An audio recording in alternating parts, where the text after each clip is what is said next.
Sehingga di mana saja orang-orang yang tidak kreatif, masa depannya itu tidak akan terlalu banyak mendapatkan tempat. Nah, sekarang apa saja yang tidak kreatif? Tentu saja yang tidak kreatif itu tidak akan mengundang orang untuk misalnya mensupport. Nah, dalam bisnis saja sekarang ini yang dijual itu kreativitas, bukan lagi persoalan modal besar dan sebagainya. Kalau orang kreatif, modal itu akan datang dengan sendirinya. Ini tahun 2022 juga berubah lagi, top 10 skill yang harus dikuasai, apalagi tahun 2025 juga berubah. Nah, yang ingin kita sampaikan di sini adalah perubahan itu begitu cepatnya, sehingga kita perlu menanamkan karakter kepada siswa-siswa di sekolah Muhammadiyah itu untuk tetap bisa melakukan adjustment. Jadi proses-proses penyesuaian diri itu harus menjadi pelajaran, harus menjadi praktek-praktek atau kultur di sekolah itu. Tidak saja masalah akademik, orang pintar saja ini tidak bisa memecahkan masalah ke depan, tidak bisa sukses karena perlu karakter-karakter yang lain. Seperti misalkan apakah dia memiliki komitmen, apakah dia memiliki empati, apakah dia disiplin, apakah dia kalau janji itu dipenuhi dan sebagainya, itu beyond akademik. Nah, kalau dari sisi lain itu juga menjadi masalah growth mindset. Mudah-mudahan saya suatu saat bisa sharing bagaimana membangun growth mindset itu, yang itu menyebabkan mengapa PISA di Indonesia itu jeblok, karena 63% siswa Indonesia itu adalah growth fixed mindset, menggunakan pikiran yang tidak bertumbuh. Sedangkan kita berada di peringkat 6 PISA kita, tapi dari bawah. Negara-negara yang PISA-nya tinggi itu berada pada tingkat 1, 2, pokoknya di level yang peringkat tinggi itu mereka memiliki growth mindset, karena OECD itu memberikan anchor test pada PISA tahun 2018 itu untuk melihat mengapa kok negara-negara tertentu itu selalu saja rendah nilai PISA-nya. Lalu diselundupkan satu pertanyaan. Jadi kapasitas, pertanyaannya bunyinya begini kurang lebih, kapasitas kamu itu ya seperti kamu ini yang tidak bisa ditingkatkan sampai kapanpun, sampai pada tahap apapun misalnya. Nah, itu di Indonesia, di negara yang PISA-nya rendah itu, jawabnya itu, siswa menjawab agree dan strongly agree. Jadi dia sudah pasrah bahwa kapasitas saya, jadi kapasitas saya itu nggak bisa diperbaiki lagi, sudah seperti inilah, takdirnya seperti ini, begitu, kurang lebih seperti itu. Nah, yang jawab seperti itu 63% siswa Indonesia.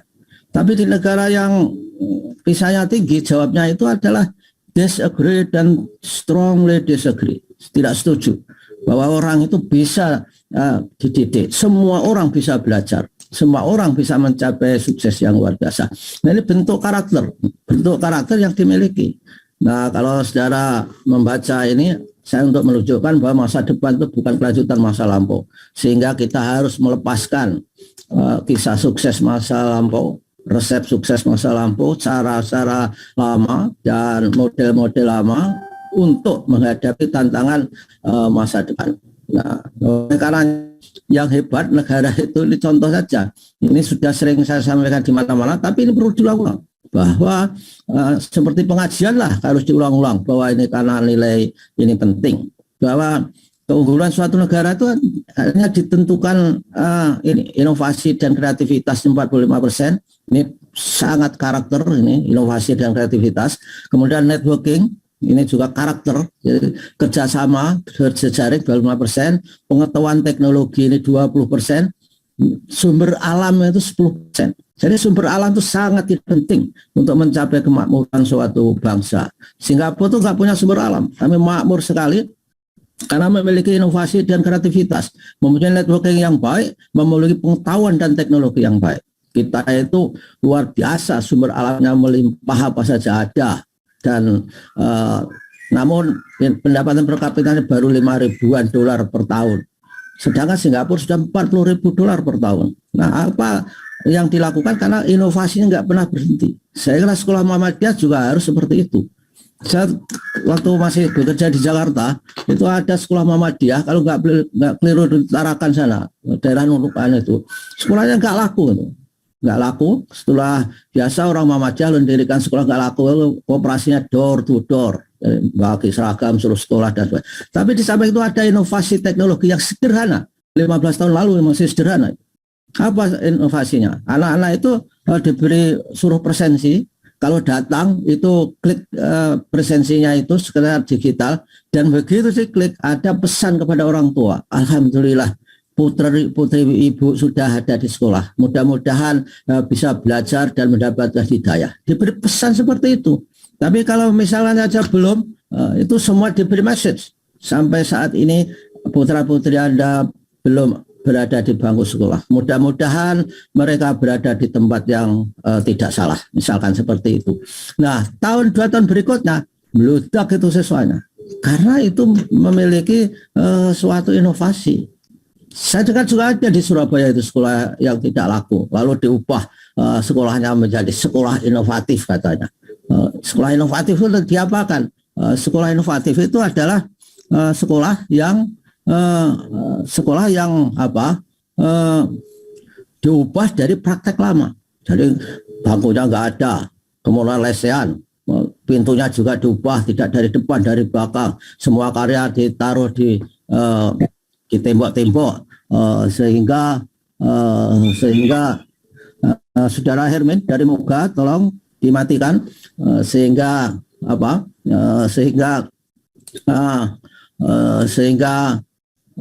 praktek baru itu sangat menarik bagi orang, sehingga akhirnya menjadi sekolah yang favorit. Inilah pentingnya terobosan-terobosan, dan itu hanya bisa dilakukan ketika guru-guru dan kepala sekolahnya memiliki leadership dan memiliki karakter yang kuat. Nah, inilah yang paling top itu adalah karakter building sekolah kita. Sekolah Muhammadiyah harus begitu, membangun karakter. Apa bedanya sekolah Muhammadiyah dengan negeri? Harus berbeda karena memiliki penciri, sehingga sekolah-sekolah Muhammadiyah itu harus segera memiliki cirinya apa sekolah ini, bahwa misalkan begitu lulus hafal 2 juz, tapi ada ayat yang bisa diterapkan, beberapa ayat, tidak sekedar hafal saja. Saya kira kalau sekedar hafal saja itu juga tidak baik menurut saya. Jadi ada hal-hal yang perlu diterapkan di dalam kehidupannya. Misalkan saja bagaimana keperpihakannya terhadap orang miskin sesuai dengan surat Al-Ma'un. Tanamkan bahwa kalau kita nggak mengajak orang untuk memberi makan kepada orang miskin itu adalah pendusta agama. Misalkan saja. Tanamkan di surat Al-Mudaththir, misalkan saja. Ada yang mengatakan masalakakun fisakor, qalu lam nakum minal musholin. Jadi saudara Muji tolong diafwan. Jadi ini penting ini. Jadi, penting sekali. Ya, terima kasih saudara Muji Rahimahsih. Itulah seperti ini culture ini seperti itu. Karakter yang harus bisa ditempa kepada siswa kita. Diberikan kultur, diberikan peluang. Kalau nggak begitu, ini saya kira siswa-siswa kita nggak punya penciri. Apakah sekolah Muhammadiyah kita ini pencirinya ada siswanya santun, kemudian pakainya rapi, hormat pada orang tua. Gimana cara membrandingkan itu? Itu karakter, persoalan karakter itu. Nah, oleh karena itu saya kira ini tadi ada peserta yang mencoba mencoret-coret, ya salah arah di Zoom. Jadi ya memang kulturnya belum, sekolah Muhammadiyah kultur digitalnya belum hebat juga ya. Jadi kita harus belajar bersama. Jadi ada yang menggerakkan cursor tapi jadinya mencoret-coret. Mudah-mudahan itu tidak disengaja. Saya kira tidak disengaja. Nah, jadi sekolah Muhammadiyah harus keluar, siswanya harus keluar dari buta huruf abad 21. Buta huruf abad 21 itu ialah orang-orang bukan yang tidak bisa baca tulis. Bisa baca tulis saja tidak menjamin bahwa itu tidak buta huruf di abad 21. Yang buta huruf abad 21 itu adalah orang-orang yang tidak bisa belajar, tidak bisa membuang hasil belajar yang tidak relevan, dan tidak bisa belajar kembali untuk memiliki pembaruan terhadap ilmu dan praktek-praktek kehidupan. Nah, oleh karenanya semangat bahwa di sekolah Muhammadiyah ini guru siswa ini harus siap untuk melakukan lifelong learning. Seperti saya punya channel YouTube di suyanto.id. Kalau Anda semua masuk di situ, banyak sekali pengetahuan untuk guru, sejak penelitian tindakan kelas, bagaimana belajar bahasa Inggris, bagaimana kesehatan, bagaimana growth mindset. Ini juga sudah saya bagikan modulnya di Dasmen, tapi saya tidak tahu. Tapi kelihatannya enggak dipedulikan secara kelompok, secara organisasi, dan nggak banyak yang tertarik.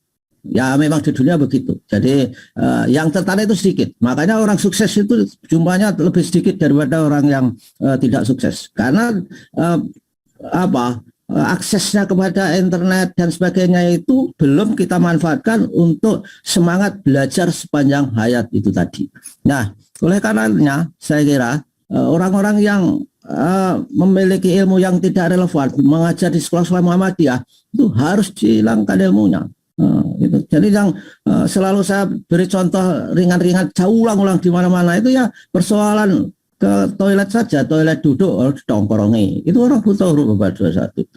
Masak di rumah menggunakan magic chair, ini saya ulang-ulang ini untuk mencari contoh yang mengena pada diri kita. Jadi ibu-ibu itu kalau masak di rumah memakai magic chair atau memakai rice cooker itu pasti pakai jari, satu ruas jari tinggi airnya.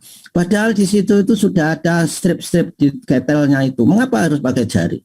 Karena buta huruf Bapak ada satu. Nah, soal ini kan soal individu, soal ke toilet, soal masak nasi itu persoalan personal. Bolehlah silahkan hidup secara personal. Tapi kalau soal mengajar hal-hal yang ilmu lama masih dipakai, misalnya di kelas itu bahwa guru menganggap adalah orang yang paling hebat di kelas, itu sudah kuno. Sekarang semangatnya itu sharing, apa-apa itu sharing. Ekonomi saja sharing, namanya sharing ekonomi. Jadi pengusaha sekarang kalau mau berbisnis tidak harus memiliki semua faktor produksi, sharing. Nggak punya tapi bisa memanfaatkan bersama fungsinya. Nah, sama mengajar itu sekarang di zaman IoT itu tidak dijamin bahwa guru lebih pinter. Siswa juga bisa karena melalui browsing mendapatkan pengetahuan. Asal browsingnya itu tidak masuk tersesat. Mengapa saya membuka YouTube itu karena semangatnya adalah untuk amar ma'ruf media sosial. Media sosial kita itu banyak sekali yang porno itu ya, maaf ya, porno sekali. Pertanyaan-pertanyaan kehidupan hubungan suami istri itu dipublikasikan secara vulgar, terbuka, dan itu sangat membuat sensasional terhadap orang-orang yang seusia siswa untuk melihat.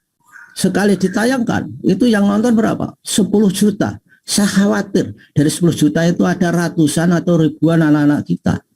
Makanya saya membuat YouTube suyanto.id itu untuk memberi alternatif atau bahkan untuk amar ma'ruf medsos agar ada konten alternatif. Walaupun saya sadar bahwa tidak akan menang melawan mereka.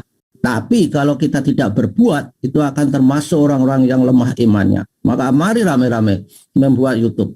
Dan mari kita saling share. Itu caranya membuat kesadaran kolektif terhadap karakter yang ingin kita bangun di dalam Muhammadiyah atau bahkan dalam negeri ini. Nah, berikutnya ini sama, ini amanat undang-undang, saudara sudah tahu, hanya untuk mengingatkan saja bahwa undang-undang kita itu undang Sekjinas, yang itu dulu zaman Pak Yahya Muhaimin, itu saya ketuanya yang membuat draft undang-undang Sekjinas bersama teman-teman yang lain, dan waktu itu diprotes banyak orang karena kita memasukkan ayat bahwa guru pendidikan agama harus diajarkan oleh orang yang beragama sama dengan siswa. Wow, itu resistensinya luar biasa. Dan kata-kata iman dan takwa itu juga resistensinya luar biasa. Ini untuk sekedar mengingat pada sejarah masa lampau. Nah, inilah karakter yang kita maui. Karakter itu prinsipnya ada dua, performance karakter dan moral karakter. Apa performance itu? Performance itu ya komitmen, kemudian penetapan tujuan, punya tujuan, etika kerja, determinasi. Itu bagaimana kita janji kepada diri kita sendiri, kalau guru setahun ini kita akan membuat buku berapa, setahun ini akan membuat siswa kita diterima di perguruan tinggi negeri hebat seperti apa, atau perguruan tinggi swasta yang hebat seperti apa. Self confidence, percaya diri. Percaya diri, jadi guru itu nggak boleh ingah-ingih, itu harus percaya diri. Bahkan ada ilmunya yang disebut dengan self efficacy. Jadi harus percaya diri supaya siswanya juga percaya bahwa Anda bisa. Gitu. Namun tidak boleh berbohong. Dalam dunia ilmu, salah itu boleh, tapi berbohong yang tidak boleh. Saya kira agama kita juga begitu. Berbohong itu mendekati cirinya tipis-tipis dengan orang yang munafik. Dan harus punya inisiatif, kreativitas, yaitu performance karakter, yaitu karakter kinerja. Yang berikutnya di sisi lain ada karakter moral. Karakter moral itu apa ya? Respect, menghargai, bertanggung jawab. Guru kalau diberi tugas bertanggung jawab. Kepala sekolah bertugas bertanggung jawab. Siswa bertanggung jawab. Ini perlu ditanamkan semuanya. Caranya itu ya diberi tugas-tugas. Seperti di Jepang itu biasa siswa membersihkan kelasnya, kamar mandinya. Itu bagian dari tanggung jawab mereka. Kemudian compassion itu saling mencintai, tidak ada saling membenci. Itu di agama kita kan sudah biasa saja itu sebetulnya. Bahwa kita akan diberi label orang yang tidak sempurna imannya sebelum kita mencintai orang lain apa yang kita cintai untuk dirinya, misalkan saja. Kemudian humanity, kemanusiaan, itu dalam ajaran kita luar biasa itu kemanusiaan. Membantu orang yang lemah itu luar biasa. Bahkan Allah itu berfirman, orang-orang beriman yang mengerjakan kebajikan itu akan mendapatkan surga di mana di bawahnya mengalir sungai-sungai dan juga mengalir banyak hal yang indah dan sebagainya, dijanjikan seperti itu. Nah, ini kemanusiaan, punya integritas, tidak gampang luntur, tidak gampang maaf, tidak gampang pelintat-pelintut terhadap sebuah ajaran, misalnya ajaran kita, norma kita itu kita punya norma, harus ditegakkan. Kemudian adil, dan adil itu juga ajaran kita luar biasa di surat Al-Maidah itu, bahwa kita itu harus adil, tidak boleh berbuat tidak adil kepada orang lain gara-gara karena kita benci kepada mereka. Lalu butuh apa lagi? Sekolah Muhammadiyah semuanya punya nilai-nilai itu, tinggal mau tidak. Lalu kemudian moral courage, memiliki keberanian moral. Jadi kalau guru melihat kepala sekolahnya itu misalkan saja tidak benar, ya diingatkan. Ya, begitu pula kepala sekolah kepada melihat praktek-praktek guru yang nggak benar, diingatkan. Juga guru kepada siswa diingatkan. Jadi tidak boleh satu menit pun kita tidak memiliki moral karakter, yaitu karakter moral. Nah, bagaimana hubungan keduanya? Hubungan keduanya antara karakter moral dan performa karakter itu harus seimbang. Kalau tidak seimbang, banyak kan orang yang hebat-hebat masuk penjara karena nggak punya moral karakter. Jadi kalau performa karakter itu prinsipnya bekerjalah yang terbaik, raih cita-cita yang setinggi mungkin dengan kinerja kamu, itu adalah performa karakter. Kalau siswa, raihlah nilai yang baik, raihlah suatu prestasi yang luar biasa. Tetapi semua prestasi yang baik itu harus dicapai dengan moral karakter, dengan prinsip moral. Siswa tidak boleh mencapai nilai tinggi dengan nyontek misalkan saja.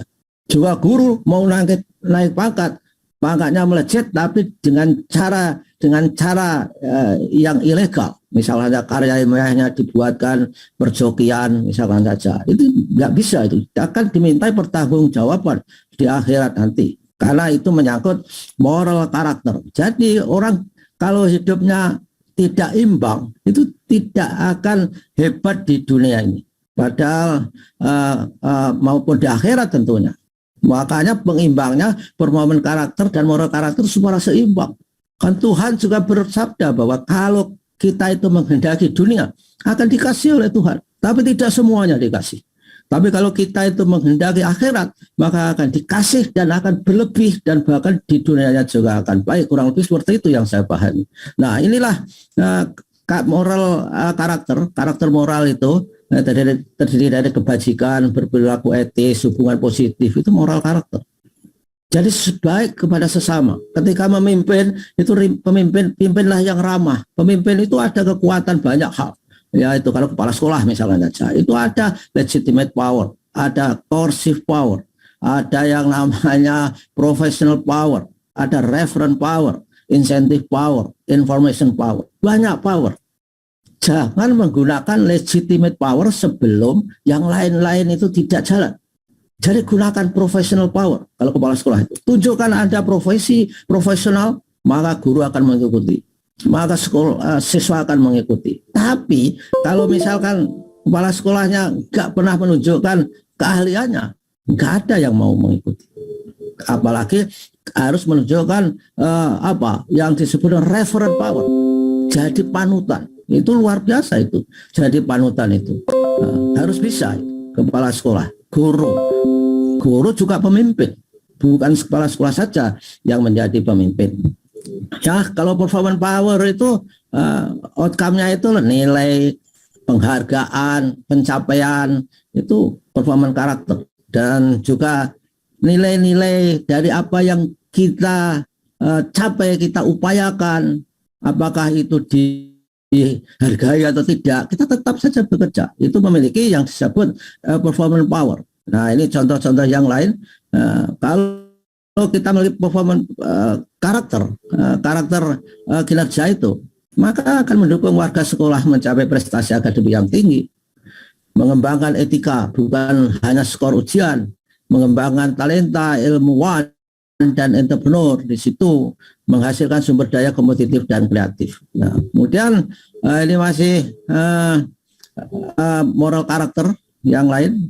Kalau ada moral karakter ditegakkan di sekolah-sekolah Muhammadiyah, maka tidak akan ada tawuran, kemudian berkelahi, karena akan menciptakan lingkungan belajar yang aman, yang mencegah adanya peer cruelty. Jadi teman sebaya yang saling keras, ya, jika ke sekolah nggak ada yang membawa gear, membawa rantai, membawa pisau gitu. Itu kalau misalkan kita bisa menegakkan moral karakter. Tentu saja hal-hal itu tidak seperti balik telapak tangan, berproses, karena itu menyangkut kultur, ya. Jadi inilah teori yang lain bahwa karakter guru, individu atau siswa itu merupakan proses internal yang ada di mereka plus lingkungannya. Lingkungan itu akan membentuknya. Bagaimana dia apakah menjadi guru yang adil, yang ramah anak, kemudian apakah guru yang inspiratif atau guru yang indoktrinatif dan sebagainya akan dibentuk di situ. Karakternya banyak, nilai-nilai karakter itu. Ketika saya diminta menjadi penasihat tim karakter yang di kementerian zaman Pak Muhajir itu, maka kita rame-rame dari yang banyak ini dirumuskan menjadi sedikit saja. Nah, tadinya menurut Ki Hajar Dewantara bahwa karakter kita itu harus paling tidak bersinggungan irisan dari 4 ini. Harus olah hati, ada etika, olah pikir, itu literasi, olah karsa, estetika, dan olahraga. Ini penting ini. Ya, ini yang dilupakan. Orang-orang Muhammadiyah itu saking sibuknya jarang yang olahraga itu. Kalau dikasih tahu, saya sudah nyapu, sudah ngepel, itu bukan olahraga, itu baru olah tangan. Jadi saudara-saudara yang tertarik dengan olahraga itu ikuti tausiah di YouTube saya itu Dr. Zainal Mutakin Sofro, itu adalah juga aktivis Muhammadiyah kita. Itu dipaparkan di situ bagaimana hidup sehat holistik yang berimbang dan menerapkan ajaran-ajaran Allah untuk sehat. Nah, kembali kepada ini tadi, kembali kepada nilai-nilai utama tadi. Lalu dari 18 nilai ini kalau diajarkan semua bisa puyeng ini siswa. Pilih saja yang paling menonjol, paling penting dalam kehidupan. Yang lain religius, kemudian nasionalis, mandiri, gotong royong, integritas. Nah, kemudian setelah ini lalu diubah oleh Nadiem, ya, mewujudkan profil pelajar Pancasila. Padahal yang di nilai-nilai yang saya katakan tadi itu masih ada peraturan pemerintah tentang penguatan pendidikan karakter yang ada di sini tadi, yang religius, nasionalis, mandiri, gotong royong, integritas. Nah, modelnya zaman Nadim itu justru nasionalisme nggak ada. Jadi katanya dikaur-kaurkan bahwa kita diancam oleh misalkan saja hal-hal yang anti nasionalisme. Tapi justru di sini nggak ada nasionalisme. Hanya mengatakan indikatornya pelajar Pancasila yang itu jadikan sentrum dari karakter adalah bernalar secara kritis, kemandirian, kreatif, kemudian gotong royong, kemudian kebinekaan global, dan beriman bertakwa kepada Tuhan Yang Maha Esa. Itu saja hampir hilang bertakwa kepada Tuhan Yang Maha Esa. Setelah rame-rame diingatkan, maka dimunculkan. Jadinya hanya beriman dan berakhlak mulia. Hanya berakhlak mulia yang ditonjolkan tadinya. Nah, inilah cara menerapkan pendidikan karakter itu ya berbasis kelas, berbasis budaya, berbasis masyarakat. Dan berbasis kelas itu memang kelas itu harus merupakan tempat kawah candra di muka untuk membangun karakter anak-anak kita di kelas. Maunya apa saja karakter yang ingin ditampilkan. Kemudian berbasis budaya, ya bangunlah budaya. Budaya itu apa? Budaya itu adalah values and practice. Budaya tentu saja dari nilai-nilai. Ya nilai agama kita bawa ke dalam budaya sekolah itu. Ya disiplin, budaya bersih. Budaya bersih itu gak gampang. Padahal ajaran kita itu diawali dari pelajaran untuk bersih, untuk bersuci. Nah itu dibudayakan bersih misalkan saja. Misalkan budaya menghormati orang. Nah itu dipraktekkan, itu baru terdapat budaya. Lalu berbasis masyarakat tentu saja kita nggak bisa mengontrol secara sempurna karena masyarakat itu sangat luas dan kita nggak punya kendali. Itu pemerintah saya kira yang harus ada, dan tentu kita berbasis masyarakat itu artinya memanfaatkan potensi masyarakat untuk mengembangkan karakter di sekolah-sekolah kita. Misal memanggil tokoh-tokoh kita, tokoh-tokoh Muhammadiyah yang hebat dibawa ke sekolah supaya menjadi model.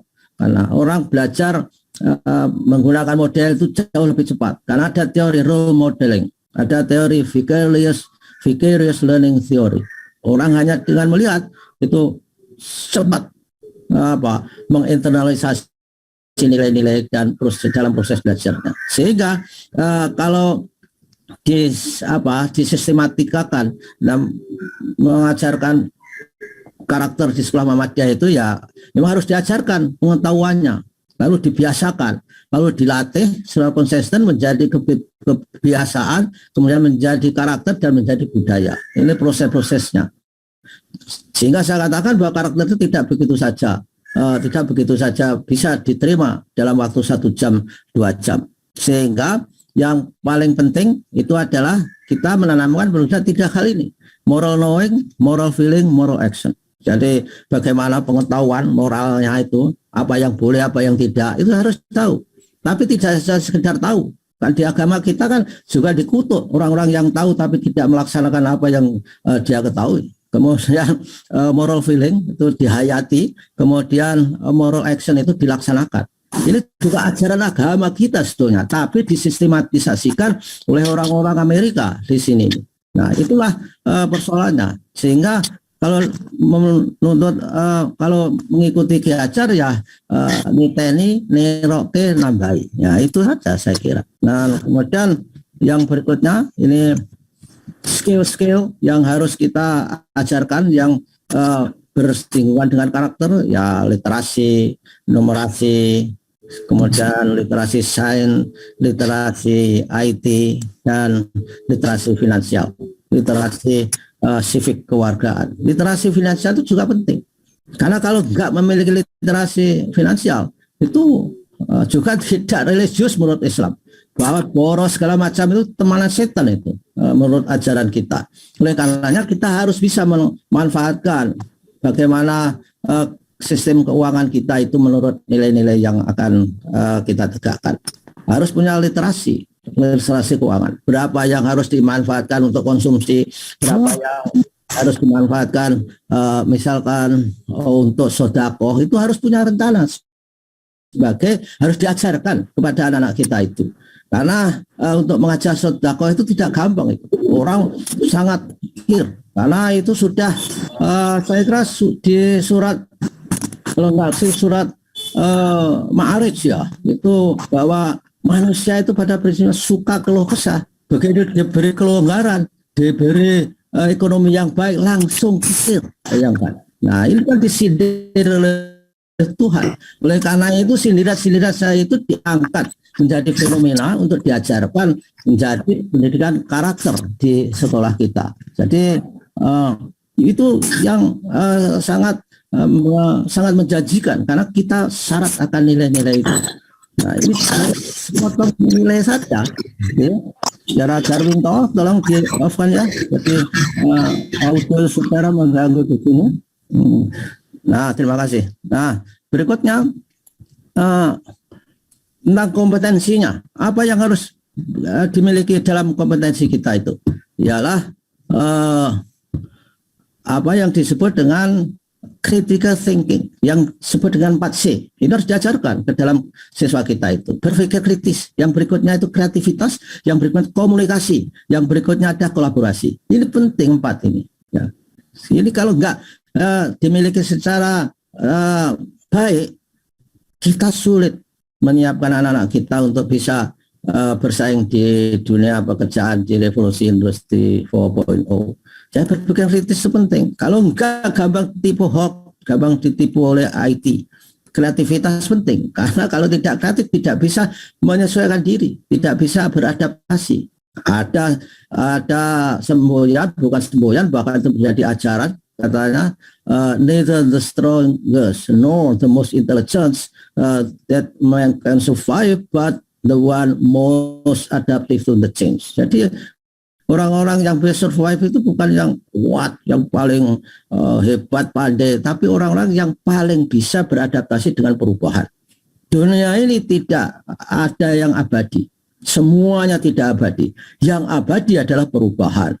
Dan perubahan sekarang ini sangat luar biasa, sulit diprediksi, bahkan dirumuskan dalam istilah yang namanya VUCA, yaitu volatile, uncertain, kemudian complex, dan ambiguous. Jadi tiba-tiba saja sulit diprediksikan itu. Nah berikutnya ini kompetensinya juga harus punya, yaitu curiosity. Jadi guru dia harus memiliki hasrat ingin tahu yang tinggi. Begitu siswanya harus diajarkan. Sehingga mengajarkan itu yang penting atau learning how to learn. Bukan zamannya mengajarkan hafalan-hafalan, tapi learning how to learn. Hafalan-hafalan itu sudah dikerjakan artificial intelligence dengan baik.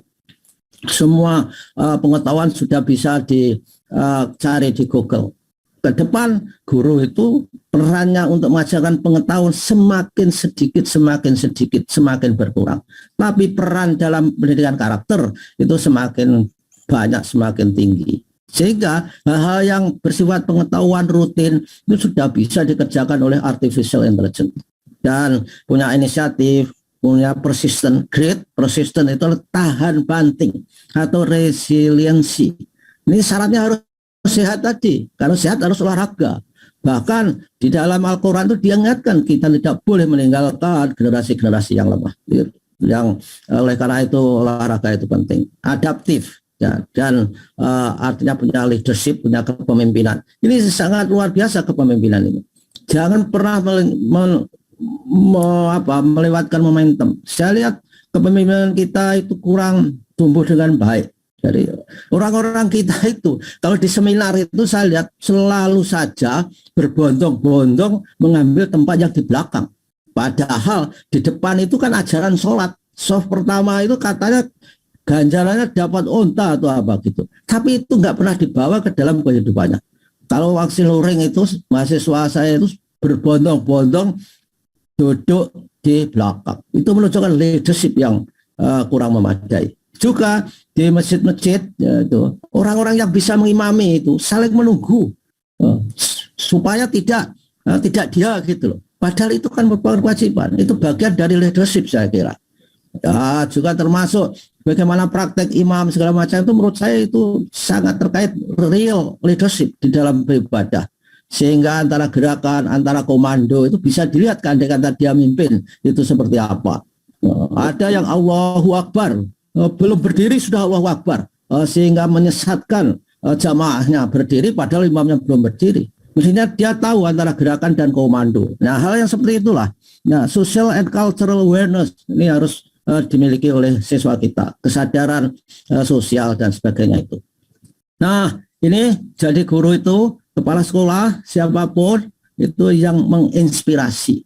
Kalau dalam pendidikan ya sama dengan pimpinan daerah juga perlu menginspirasi kepada sekolah, kepada yang lain. Menginspirasi itu adalah hal yang sangat penting supaya orang punya imajinasi, punya mimpi. Jadi siswa-siswa kita diajari berimajinasi, karena imajinasi itu adalah lebih penting dari teknologi. Tapi kita harus mimpi yang setinggi-tingginya. Bangun tidur, mimpi, harus bekerja menurut mimpinya. Jangan sampai mimpi, bangun tidur, balik tidur lagi. Ini saya kira merupakan kultur kita. Habis mimpi, tidur lagi. Tidak pernah melaksanakan apa yang diimpikan. Atau bahkan tidak pernah mimpi.